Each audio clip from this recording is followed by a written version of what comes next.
وزیر اعلیٰ پنجاب سردار عثمان بزدار سے رکن قومی اسمبلی ڈاکٹر رمیش کمار کی ملاقات۔ سپریم کورٹ پاکستان ون مین کمیشن ڈاکٹر رمیش کمار نے عدالتی احکامات سے آگاہ کیا۔ وزیر اعلیٰ عثمان بزدار کی اقلیتوں کے بارے میں سپریم کورٹ کے احکامات پر فوری عمل درآمد کی یقین دہانی۔ وزیر اعلیٰ عثمان بزدار نے اقلیتوں کے لیے مختص خالی سیٹوں کی تفصیلات طلب کر لی۔ محکمہ قانون اور محکمہ انسانی حقوق ایک ہفتے کے اندر وزیر اعلیٰ پنجاب کو رپورٹ پیش کریں گے۔ اس موقع پہ وزیر اعلیٰ نے اقلیتی کوٹے پر خالی آسامیوں پر بھرتیوں کے لیے فوری کارروائی کا حکم دیا ہے۔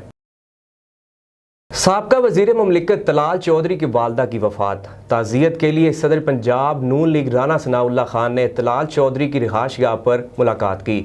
District chairman M S F Mian Irfan Ali اور صدر Punjab M S F Sajjad Ahmed Khan, نائب صدر و چیئرمین سی سی 55 عثمان گجر نے بھی تعزیت کی۔ فیصل آباد میں سابق ایم پی اور سٹی صدر شیخ اعجاز احمد، ملک نواز، سابق میئر ملک رزاق، مرکزی سینئر نائب صدر یوتھ ونگ رانا احمد شہریار خان اور دیگر نے طلال چودھری کی رہائش گاہ پر ان کی والدہ کی تعزیت کی۔ تمام حاضرین نے مرحومہ کے ایصال ثواب کے لیے دعائیں مغفرت بھی کی۔